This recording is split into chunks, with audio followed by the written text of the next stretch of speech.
With Hemp Industry and Farmers of America. We have an incredible guest today. It is none other than the great senator from Texas, Senator Ted Cruz. Thank you so much, sir, for hopping on. Brian, great to be with you. Thanks for having me. Thank you, sir. Well, I'm going to turn the floor over to you, but I know you were one of the very few Republican senators that really stood in the breach for us back in November, protecting the industry. So would love to hear your thoughts on how you came about to that decision and what your thoughts are from there. Well, thank you, Brian, and I appreciate the chance to join you. I think the way Congress handled it and treated the hemp industry was really unfair. It wasn't right, and it didn't make sense. I think there are clearly abuses, and there are abuses that we need to be concerned about. But simply acting in a heavy-handed way to destroy another industry, that doesn't make any sense. And so when we had the vote on the Senate floor on Mitch McConnell's language, and Mitch McConnell's language was designed to eliminate the industry. I looked at the issue. I looked at Rand Paul's amendment to strike that language, and I voted with Rand. Look, Rand and I agree on many issues. We don't agree on everything. Rand is more of a libertarian than I am. I am not a full-on libertarian. I'm a conservative, but I have libertarian leanings. And the statement that I put out when I voted at the time, I'll just read to you what I said publicly. I said, I have long believed that regulation of hemp and marijuana products should rest with each individual state. Reasonable minds can disagree, and a blanket federal prohibition disempowers the voters in each of the 50 states. A one-size-fits-all federal standard will undoubtedly create unintended consequences that harm consumers. There is a vital need to protect children by, at a minimum, requiring that purchasers be 21 and prohibiting synthetics and dangerous foreign imports marketed to kids. That's the approach Governor Abbott has taken in Texas, and I urge other states to follow Texas's example. And so my view, and this has been consistent for the 14 years I've been in the Senate, is I believe in federalism on these issues. I would let each state decide. I think reasonable minds can differ as to what should be permitted, what and where the line should be. I think everyone agrees with the notion of protecting kids, and in particular from synthetics and things that are fraudulently marketed. I think there's a clear need for enforcement there. But I don't think the federal government ought to be stepping in and trumping the reasonable decisions that each state makes. And so that's why my vote was accordingly. That is wonderful, sir. And thank you very much again for that. There has been conversations right now with some ideas coming forth. I know Congressman Barr has a bill he's set to introduce very soon. I know that there's some conversations on the Senate side. Do you have some initial thoughts that you want to share on what that could look like, or? So what I would say on this, Brian, is that I'm keeping an open mind. I like Andy. Andy's going to make a great senator. I think he won the primary convincingly in Kentucky, and I think he's going to be a very strong new senator, and we need reinforcements. I've looked at his bill, and I'm keeping an open mind. What I would say, and this is an invitation to everyone on this call, is that I'm happy to hear from you and from the industry more generally what you think the rules should be. My general approach is to keep the feds out of it and leave it to the states. But I'm happy to have an open mind and listen. And I'd also like to hear, one of the things that would be valuable for me to hear is what the impacts have been of what Congress has done so far and what you project the impacts to be going forward. That is great feedback. I guess one of the big things is we just recently pushed out an economic impact study where it shows that we're upwards of about 500,000 American jobs are going to be impacted by hemp. What we're starting to see now are businesses are starting to unwind and shut down shop. It hasn't happened by and large, but that's starting to happen. We also had some farmers that chose this season to not go in and plant their crops because by the time they would harvest in October, November, they wouldn't be able to sell because that's when the industry sunsets. So I guess one of the thoughts and questions that was put forth to us by a gentleman that oversees a number of farmers, he buys from them and helps to resell the products. But one of the questions was crop destruction is a serious risk farmers face, and that's because of the 0.3% Delta 9 limit that they're capped at. Sometimes a crop might test just over that limit, and on a given harvest, farmers could potentially destroy anywhere from 5 to 15% of their crops. That's millions of dollars of revenue right there. Yep. Crop destruction is a serious risk directly affecting farmers' livelihoods and legacy. How could Congress reduce that uncertainty and provide stronger protections for farmers? That was one of the thoughts that Pat Farrell put forth, and I think one of those ideas Congressman Barr did touch on in his bill. There's lots of other ideas, but that is a real risk that I think is important. That I think is very much worth passing on to you. Is that a lot of these guys do end up destroying a lot of their crops. And I'll say there are a couple of different times when you could see potential action. One, it is conceivable that we could see congressional action this year, and if that were to happen, the most likely vehicle would be the Farm Bill. Um, Whether the Farm Bill is going to move is an open question. I hope it moves. But there's a real possibility. We are facing an environment where Democrats are in a very obstructionist mood, and so that's a challenge. For the Farm Bill to move, you've got to get at least 60 votes, and so we'll see if I would like to see the Farm Bill move. You could imagine some provisions in the Farm Bill addressing and correcting the damage we did with the last vote. I'd like to see that. Um, I will say the challenge in the Senate today, this played out very much as a personal battle between Mitch McConnell and Rand Paul. I'd like to give highfalutin reasons of policy and principle that were based on deep studies. This was, listen, Mitch is in his final months in the Senate, and he's obviously been there 40 some odd years.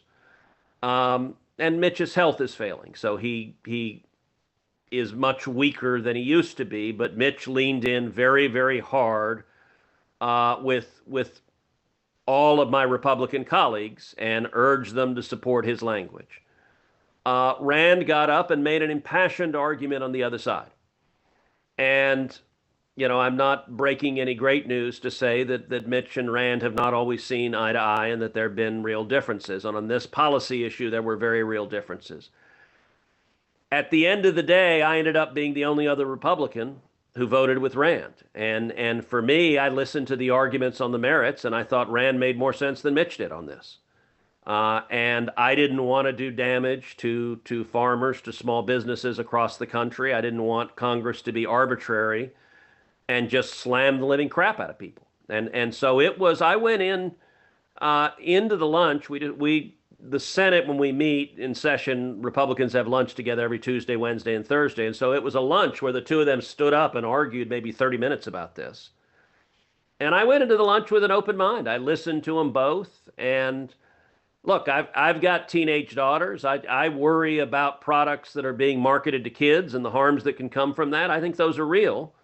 But I also worry about farmers and people who have built businesses trusting the laws that are on the book to then just arbitrarily yank the rug under them with no warning. That doesn't make any sense to me. All of which I would say, whether something happens this year, I think still depends on that personality battle between the two. Because if Mitch is leaning in really hard, saying don't do anything on this, I'm not someone to blow smoke up your ass. That means the votes probably aren't there. Last time it was Rand and me. So given that if Mitch is actively leaning on people not to do anything, my guess is the votes don't move significantly. Next year could be a different story. Obviously, Mitch is going to be replaced likely by Andy Barr. Andy's on the complete other side of this. And I think Andy is perceived.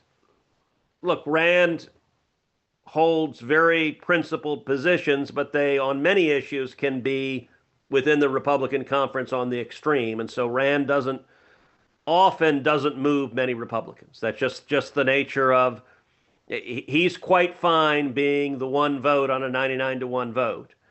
Um, I think with Andy coming in next year, you might see a different dynamic there. I think Andy will be a very different senator than Mitch is, and I think he'll be a very different senator than Rand is, and that might be beneficial to resolving this issue.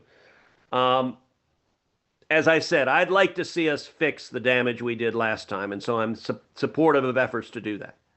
Well, that's great. You mentioned something really important, which was making sure that kids don't get access. A lot of folks in the industry, I'd say like 99% of the folks in the industry have been begging and pleading Congress to put forth very common sense things like 21 plus and no marketing to kids, no lookalike products, and do full testing of products to make sure they're safe for consumers. These are all things that folks in the industry have been asking Congress to move on. And so you've already made it very clear your position on that, which is awesome. One of the other groups that has been impacted by this are veterans. Yep. One of our folks submitted a question. He's a veteran. He served. He also owns a business that employs 400 people. And he wanted to, voice his concern that a lot of his brothers and sisters that he served with have used this as a healthy alternative to opioids and SSRIs. And so he wanted to see, like, if there was a thought on if we might be able to provide them some kind of hope before November. What are some odds? Look, I would vote right now to reverse what we did. I've already voted that way. I would do it in a heartbeat. I would love, I guess the right political answer would be to say, yes, there's hope. If Mitch is dug in hard, it is a very uphill path. I don't know that it's impossible. As I said, the best hope of something happening would be something on the farm bill that was a compromise. Um, I'd be supportive of that, but it is a difficult road. I think it is an easier road next year than it is this year. Although, as I said, I'm supportive of our doing it this year, so I'm not trying to pour ice on it. I'm just trying to give you guys candor and truth. Very good. Another, just shifting gears a little bit, what are your thoughts on what a reasonable tax plan and tax structure could be? We've heard different approaches. Some folks are talking about doing a milligram tax on beverages per milligram. Some of the tax proposals pitched are range anywhere from 5 cents to 15 cents, which could, in essence, choke out the industry. Other ideas have been just a flat user fee. Do you have any strong opinions on a tax? So at this point, I don't have any view on that other than to be open-minded. I mean, I would look the way I approached this issue when I went to the lunch where it was being discussed. I did not know how I was going to vote. And I'll tell you, my policy team was divided. Before the lunch, I sat my policy team down at my office, and I've got a bunch of really smart people on the policy team who care about doing the right thing. And I had them argue, and some on the team were arguing one side, some were arguing the other, and I just listened to it. I try not to surround myself with yes men. I try to get smart people who give their best advice. So I listened to their argument, and I was undecided. And then I went into the lunch, and I listened to the argument of Mitch and Rand, and Rand persuaded me. Um, on the tax front, I would say I've got an open mind, but I'd be interested in hearing from you guys. Look, part of the purpose of doing this Zoom, and I think we're going to have a follow-up meeting at some point as well, is to listen to you guys know much more about this topic than I do, and I've got at least enough humility to recognize there are areas where if you're talking about constitutional litigation, I know a lot about that. I've spent 20, 30 years doing that. I've never been a hemp farmer. I don't know the intricacies of the market. And so how we do that, I want to listen to you. All right, I got to run and get a plug because my computer's about to die. So hold on a second. Sorry for the It's all right. mechanics of life. while we wait for the senator folks, we have definitely seen a lot of the questions. We're going to try to get to them. I know that the senator does also have another call. He's got primaries over in Texas today. So I know that there are some other items on his agenda, but I do want folks on the call to know that we'll be sitting on after the senator has to hop. But again, we're very, very appreciative. And what we've just heard is an open door to have conversation and come in and help to provide extra viewpoints from this industry over to the senator and his wonderful staff, who've been absolutely great to work with, by the way, Senator. Well, I'm glad to hear it. Thank you. I did have to run. I got the warning light on my laptop that says, bright red battery about to die. I was like, oh crap. So, Well, do you have any thoughts about the upcoming elections? um, look, Texas, the elections are today. You've obviously got a very contested Senate race between John Cornyn and Ken Paxton. I will say President Trump just a few days ago endorsed Ken Paxton. That was a big deal. I think you've seen in races across the country, the president's endorsement carries a lot of weight, and so I would expect that to have a real impact tonight. I have very deliberately stayed out of that race because both John and Ken, I've worked with both of them for decades. I know them both really well, and I've got a bunch of supporters on both sides. Whoever wins today, I'm going to spend a lot of time and energy working to help them win in November because I think the general election is a very serious challenge. I am taking the Texas general election very seriously. We've also got a race for AG in Texas. And the runoff is between Chip Roy, who was my former chief of staff, and Mays Middleton. And in that race, I'm supporting Chip Roy. I think Chip would make a fantastic AG. That race is very close, so I don't know what the outcome is going to be in that race. But there are a number of other races, but those are the two highest profile Texas races that are on the ballot today. Understood. Well, sir, I want to thank you for taking the time to hop on this call. I know you got to hop. Do you have any closing thoughts? Look, I appreciate you guys, and I just want to underscore that I've got an open door, and I'm interested in arguments from that are based on economic reality. I'm interested in data. I'm interested in knowing how this impacts real people.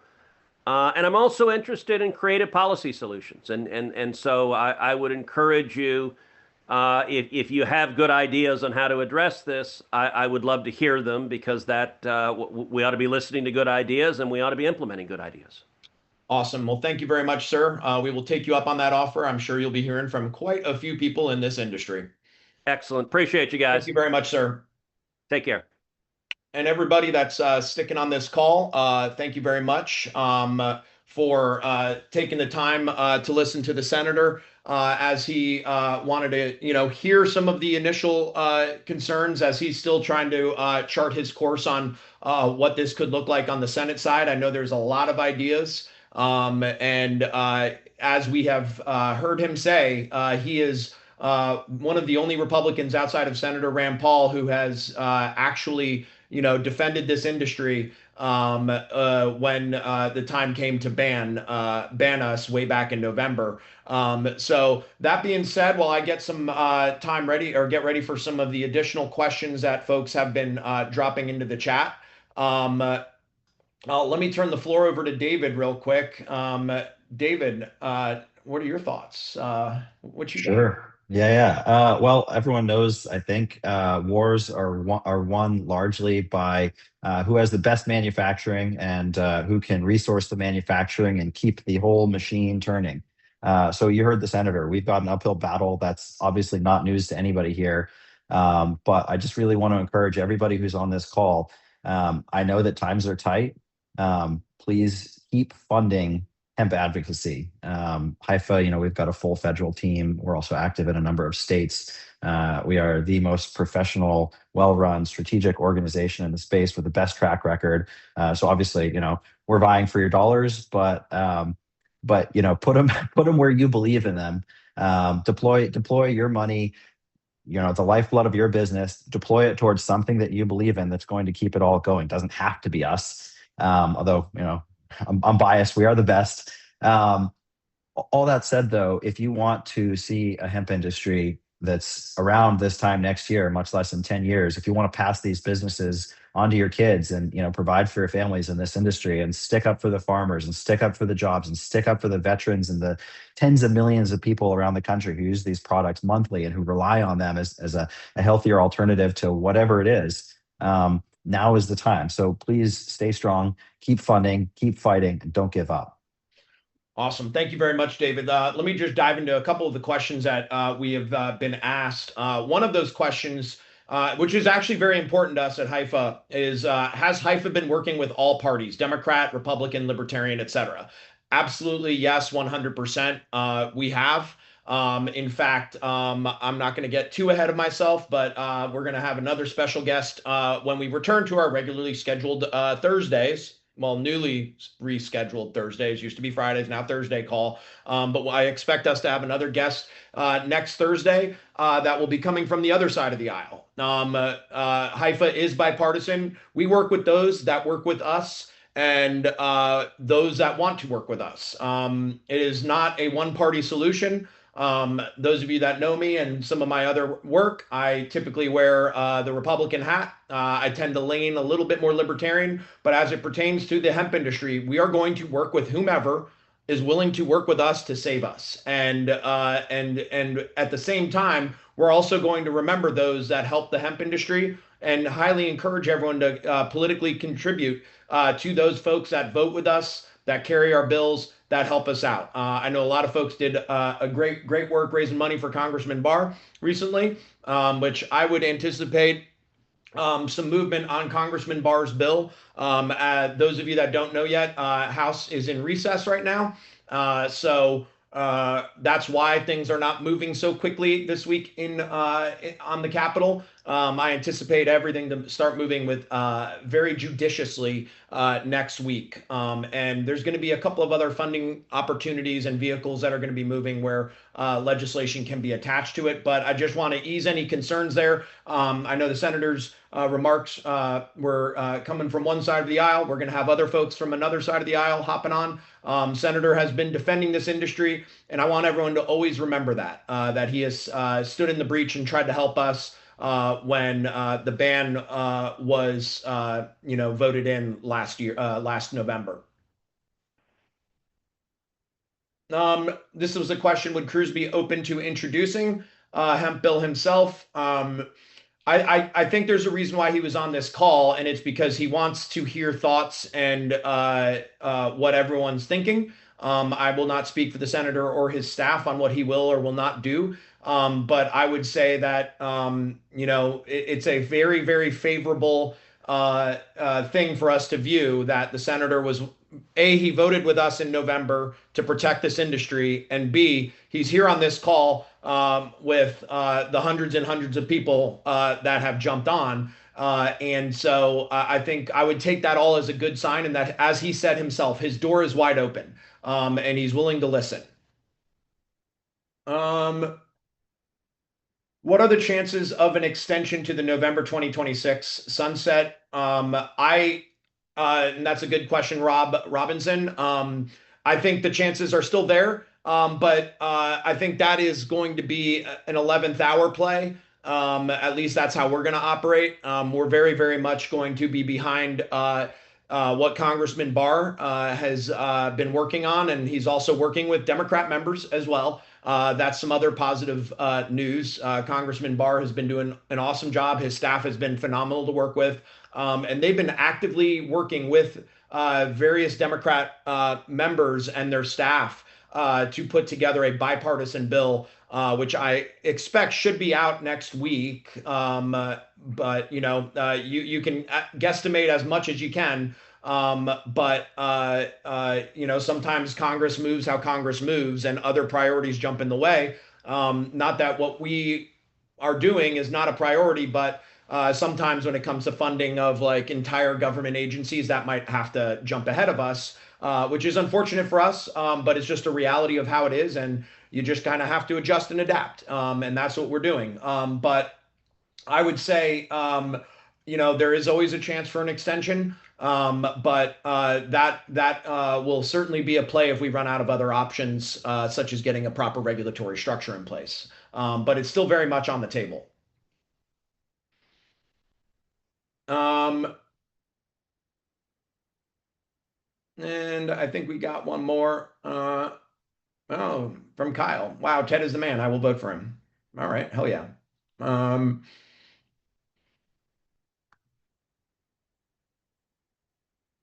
mm,